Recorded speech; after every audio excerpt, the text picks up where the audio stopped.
The very stamp of this civilization is Islamic design. The elaborate interweaving of calligraphy and abstract patterns. A geometrical dance that appears to go on forever.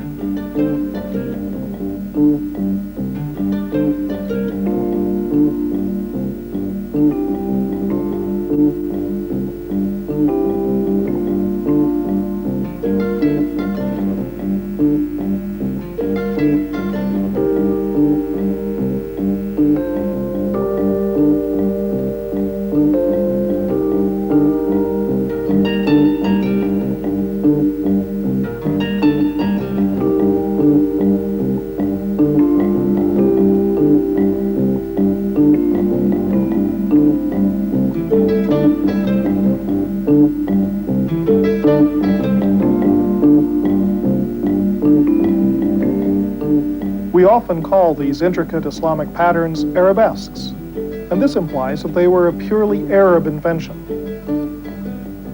This isn't so. Like everything else in medieval Islam, they were a product of many different peoples. This was a truly cosmopolitan civilization. One of the best symbols of this is the medieval collection of folk tales known as the 1001 Nights, many of which are set in 8th century Baghdad in the days of the great caliph, Persian viziers, Jewish physicians, and Turkish soldiers. But there was always a very important Arab dimension to this Islamic civilization. After all, Islam itself started in Arabia and is based on the Quran, which God chose to reveal to mankind in the Arabic language. This means that for all Muslims, whatever their ethnic background, Arabic has always been considered a sacred language, the only conceivable medium in which Islamic culture could be expressed. The sacredness of the Arabic language also extended to the Arabic script itself.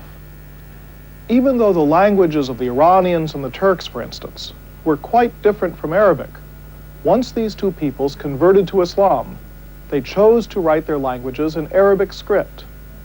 And Turkish continued to be expressed in Arabic characters right up until the 1920s.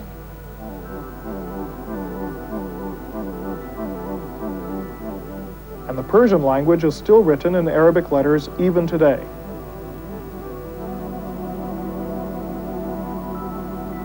Of course, people in the Islamic Empire still went on speaking Persian or Turkish or Hebrew or Greek, but the official language of Islamic civilization was Arabic. And this gave an Arab flavor to everything. This is why Islamic designs came to be known as arabesques, and why many of the artistic and scientific achievements of the Muslims have left their mark on the world in the form of literally thousands of Arabic words. Whenever you see an English word beginning with A-L, for instance, the chances are it comes to us via Arabic, because al is simply Arabic for the. Alcove is from al-Qubba, the dome.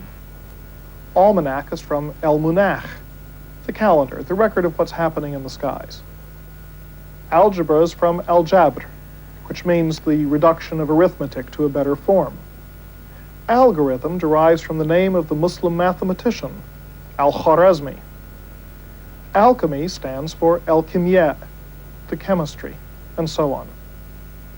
These words reflect some of the areas in which the Muslims excelled. Architecture,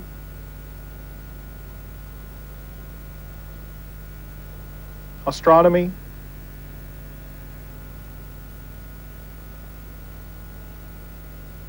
mathematics,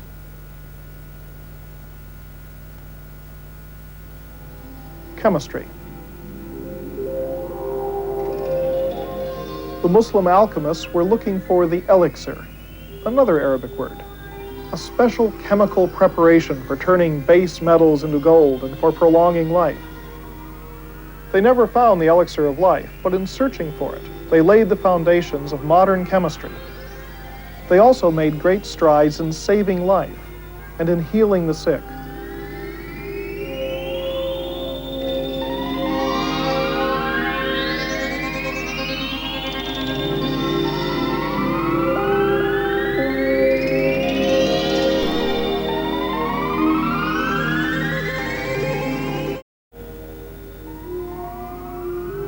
and made important breakthroughs in optics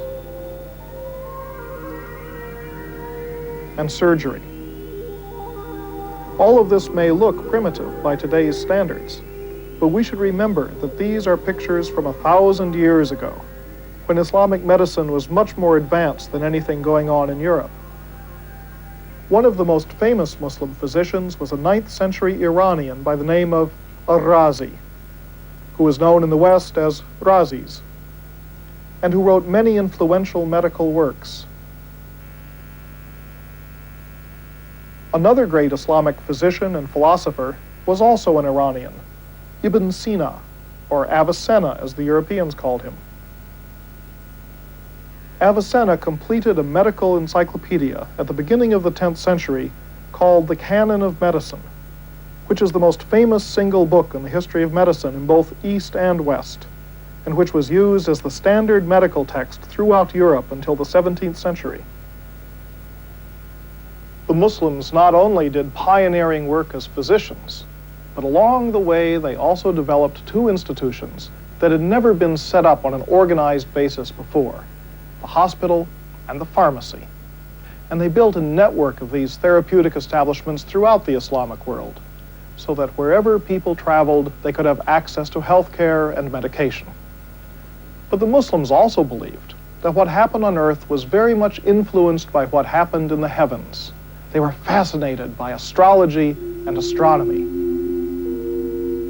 They perfected all sorts of elaborate instruments for measuring the movements of the stars and the planets, and gave us such words as zenith and nadir and azimuth. One of the most respected Muslim astronomers of the medieval period was yet another Iranian, a man called Omar Khayyam, who also wrote a set of poems called the Rubaiyat, very well known, which could reflect Khayyam's interest in astronomy. Awake, for morning in the bowl of night has flung the stone that puts the stars to flight.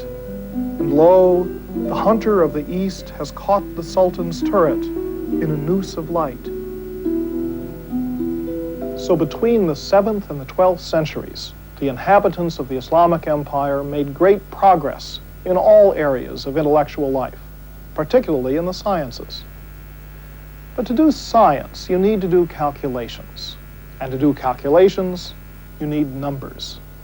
And this is where the medieval Muslims made a contribution that each of us benefits from almost every day, when they replaced the cumbersome Roman numbers by a system that they imported from India, which was based on positional numbering and the idea of nothingness, or zero, which is another Arabic word. It's thanks to the Muslims that we no longer have to write the date, for example, like this, and instead can write it like this, in what have come to be known as Arabic numerals. Although strictly speaking, they're Indian numerals. But if it hadn't been for the Arabic-speaking mathematicians of the Islamic Empire, they might never have reached the Western world.